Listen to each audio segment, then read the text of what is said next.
اعوذ باللہ من الشیطان الرجیم بسم اللہ الرحمن الرحیم۔ آسان قرآن کا سلسلہ جاری ہے الحمدللہ، اور یہ ہم 32واں رکوع پڑھ رہے ہیں، جس میں 243 نمبر سے 248 نمبر کی آیت ہم پڑھیں گے، ترجمہ اس کا، اور اس کی جو شروعات ہوئی ہے وہ اس طرح ہے: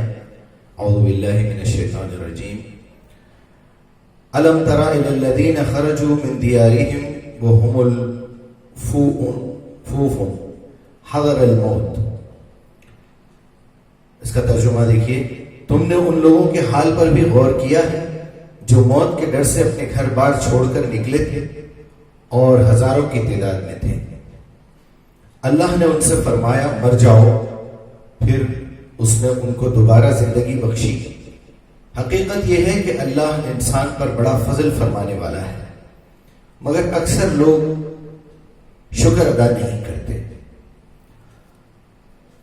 یہاں اب تک ہم نے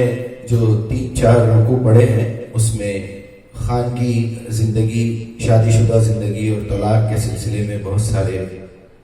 احکامات اور بہت سارے مشورے، اللہ تعالیٰ کی طرف سے حکم، اور یہ سب باتیں اللہ تعالیٰ نے بتائی ہیں انسانوں کو تاکہ ان کی زندگی آرام سے گزرے۔ وہاں وہ بات ختم ہو جاتی ہے رکوع نمبر 31 پہ۔ اب یہاں رکوع نمبر 32 سے جیسا ہی آیت نمبر 243 شروع ہوتی ہے، بالکل ایک نیا مضمون شروع ہو رہا ہے۔ یہ مدینے میں جب صحابہ اکرام ہجرت کر کے آ چکے تھے، کافی عرصہ ہو گیا تھا، تو ان کو بار بار یہ خواہش ہو رہی تھی اور یہ اللہ کے نبی صلی اللہ علیہ وسلم سے گزارش کر رہے تھے کہ آپ ہمیں جنگ کا حکم دیجئے، کیونکہ اب ظاہر بات ہے 1.5 سال گزر چکا تھا، مکے سے وہ لوگ مدینہ آ گئے تھے، مکہ جانے کی خواہش بھی تھی، اور وہ لوگوں نے جو ان کو نکالا تھا وہاں سے، ہجرت کرنے پہ مجبور کر دیا تھا، ان سے بدلہ لینے کی خواہش بھی تھی، ایک دل میں غصہ بھی تھا، اور کئی رشتہ دار، ان کی پراپرٹیز، ان کی تمام چیزیں بھی مکے میں تھی، تو بار بار جنگ لڑنے کی خواہش کر رہے تھے۔ تو یہاں اللہ تعالیٰ نے جو ہے ان کو مثال دی ہے کہ بنی اسرائیل میں بھی، موسیٰ کے دور میں بھی لوگوں نے اس طرح ایک خواہش کی تھی۔ کیا تم نے ان کے حال پر بھی غور کیا جو موت کے ڈر سے اپنے گھر بار چھوڑ کر نکل چکے تھے اور ان کی تعداد ہزاروں میں تھی؟ اللہ نے ان سے فرمایا مر جاؤ۔ تو یہ ایک شارٹ کٹ ہے، اس کا جو ہے حوالہ ہم کو بائبل سے ملتا ہے کہ عیسیٰ علیہ السلام سے تقریباً 1000 سال پہلے کا ایک واقعہ ہے، جس میں لوگ فرعون کے ظلم و ستم سے بچ کے موسیٰ علیہ السلام کے دور میں، جیسا کہ روایتوں میں ملتا ہے ہم کو کہ وہ لوگ نکل چکے تھے، ہجرت انہوں نے بھی کی تھی، اس کے بعد انہوں نے اپنے نبی سے جو ہے، سموئیل نبی کا ایک نام آتا ہے بائبل میں، باب سموئیل ایک چیپٹر ہے اس میں، تو اس میں انہوں نے اپنے نبی سے یہ خواہش ظاہر کی کہ ہمیں جو ہے لڑنا ہے۔ جب لڑنے کا ٹائم آیا تو وہ منہ پھیر کر بھاگ گئے، اس میں سے چند ہی لوگ اپنے نبی کے ساتھ لڑنے کے لیے تیار ہوئے۔ تو یہاں اللہ تعالیٰ یہ بتا کے یہ کہہ رہا ہے کہ تم کو ان کا واقعہ معلوم ہے، کیونکہ اب چونکہ بات مدینے میں ہو رہی ہے تو وہاں اکثر لوگ جو یہودی تھے ان کو وہ بات کا پتہ تھا، وہ تاریخ سے وہ واقف تھے، وہ واقعات سے وہ باخبر تھے۔ تو ان سے یہ کہا جا رہا ہے کہ دیکھو کہیں ایسا نہ ہو، یہاں ایک لفظ ہے، ہم نے ان سے کہا کہ اللہ نے ان سے فرمایا مر جاؤ، تو یہاں مر جاؤ کا لفظ جو ہے وہ مرنے پہ نہیں ہے، پھر اللہ نے ان کو دوبارہ زندگی بخشی۔ اس سے بات ظاہر ہو رہی ہے کہ جس طرح ہم غصے میں کہتے ہیں جا مر جا، تو اللہ تعالیٰ نے جب ان لوگوں پہ یعنی عذاب نازل کیا، یا پھر ان کی بزدلی دیکھی کہ یہ لوگ نبی کے ساتھ پہلے تو جنگ کی بات کر رہے تھے، اور جب جنگ کا موقع آیا تو پیٹ پھیر کے بھاگ گئے، تو اللہ تعالیٰ نے ان کو ایسی سزا دی کہ وہ جنگلوں میں بھٹکتے رہے۔ 40 سال لگ بھگ ایسے گزرے کہ وہ لوگ جنگلوں میں بھٹکتے رہے۔ اس کے بعد پھر سے ان کو اللہ تعالیٰ نے اکٹھا کیا، پھر ان کو یہ سمجھ آئی، عقل آئی، ان کی نئی جنریشن جب آئی تو انہوں نے پھر سے جو ہے اللہ کو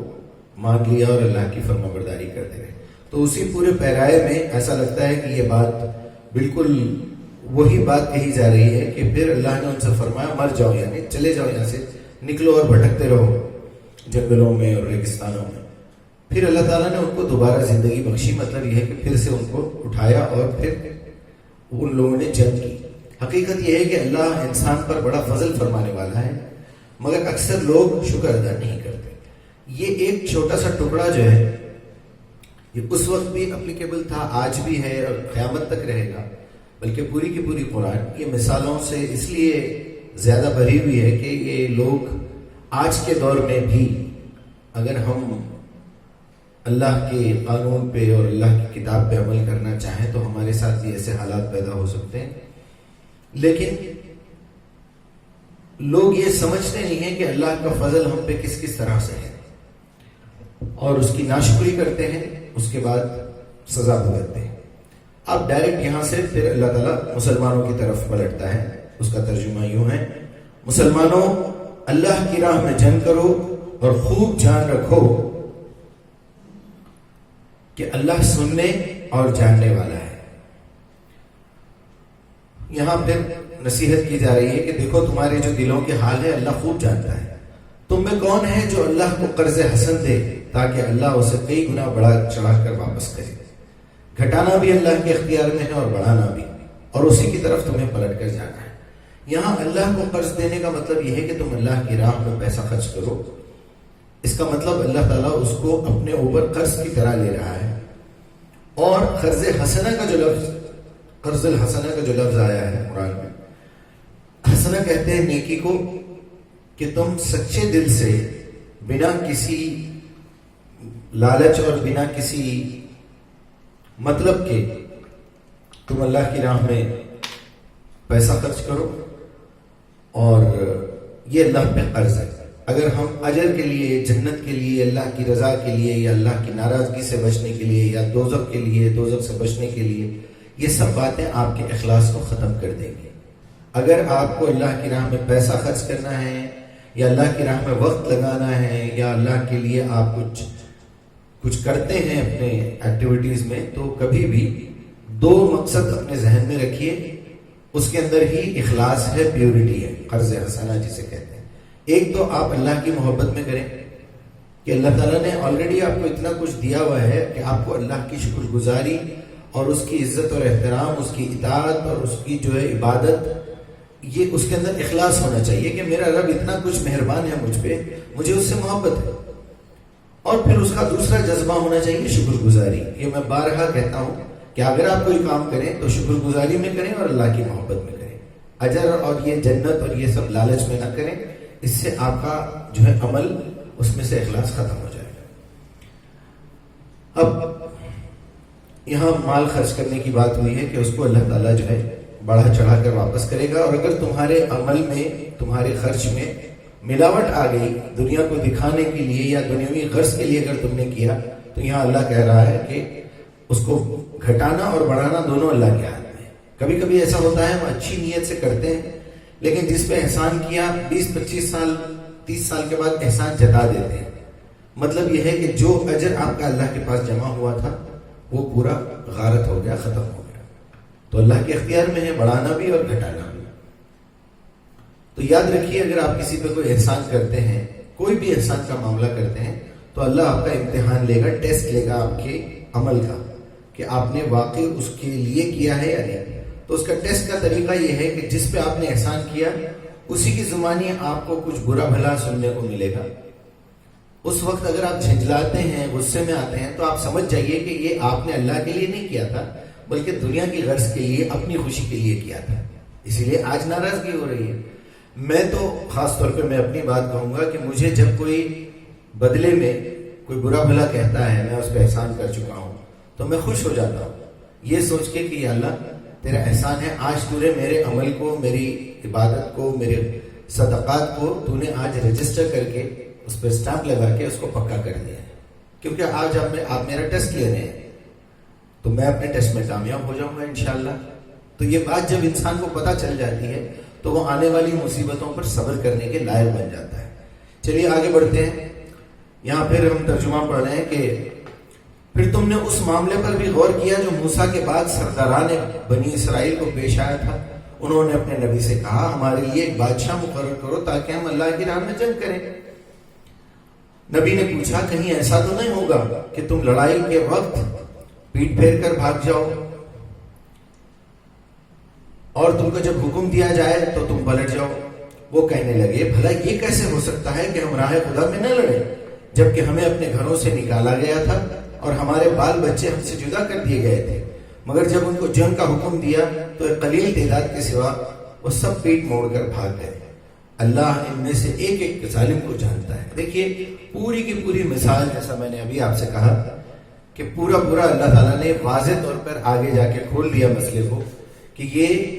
وہ ایک ایسی قوم تھی، ایک ایسا گروہ تھا جن کو ان کے بچوں سے دور کر کے، ان کے جائیدادوں سے دور کر کے نکالا گیا تھا، اور انہوں نے جو ہے اپنے نبی سے کہا کہ ہمیں جو ہے جنگ لڑنے کی اجازت دیجیے اور ہمارا ایک کمانڈر دیجیے۔ خیر وہی ہوا کہ جنگ میں کچھ لوگ، زیادہ لوگ پلٹ کر بھاگ گئے۔ ان کے نبی نے ان سے کہا کہ اللہ نے طالوت کو تمہارے لیے بادشاہ بنایا ہے۔ طالوت ایک شخص کا ذکر آتا ہے بائبل میں اور اسرائیلی روایتوں میں، جس کو اللہ تعالیٰ نے ان لوگوں کے اوپر جو ہے بادشاہ بنایا۔ یہ سن کر وہ بولے ہم پر بادشاہ بننے کا وہ کیسے حقدار ہو گیا، اس کے مقابلے میں بادشاہی کے ہم زیادہ مستحق ہیں، وہ تو کوئی بڑا مالدار آدمی تو نہیں ہے۔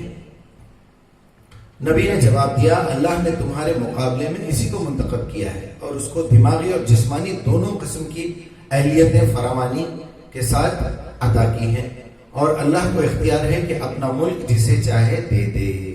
اللہ بڑی وسعت والا ہے اور سب کچھ اس کے علم میں ہے۔ یہ ایک ایسا اشارہ ہے آج کے ماحول پہ کہ اس وقت اگر آپ کسی بھی کنٹری میں ہوں اور آپ کا پرائم منسٹر، آپ کا جو حکمران ہے، اگر وہ ظالم ہے، اگر وہ جابر ہے، اگر وہ ٹھیک نہیں ہے، تو اللہ تعالیٰ نے اس کو اس مقام پہ اسی لیے پہنچایا ہے کہ آپ کے پاس، آپ کی کنٹری میں، ہماری کنٹری میں ایک بھی آدمی اس جگہ پہ پہنچنے کے لائق نہیں تھا، یا پھر ایک بھی آدمی برائی کو مٹانے کے لائق نہیں تھا۔ اسی لیے برائی پنپتی گئی اور برائیوں میں سب سے برا آدمی آپ کا حکمران بن گیا۔ تو یہاں یہ پوائنٹ ہم کو اس میں ملتا ہے۔ تو اللہ تعالیٰ نے جس کے اندر جو قابلیت دی ہے، برے لوگوں کے اوپر برائی حکمران ہونا ضروری ہے تاکہ ان کو ڈنڈے سے جو ہے چلائے لوگ جانوروں کی طرح۔ وہی ہمارے ساتھ ہو رہا ہے۔ اللہ بڑی وسعت والا ہے، وسعت رکھتا ہے اور سب کچھ اس کے علم ہے۔ اس کے بعد اللہ تعالیٰ فرماتا ہے اس کے ساتھ ان کے نبی نے ان کو یہ بھی بتایا کہ خدا کی طرف سے اس بادشاہ مقرر ہونے کی علامتیں یہ ہے کہ اس کے عہد میں وہ صندوق تمہیں واپس مل جائے گا جس میں تمہارے رب سے تمہارے لیے سکون قلب کا سامان تھا۔ اب یہ کچھ روایتیں ہیں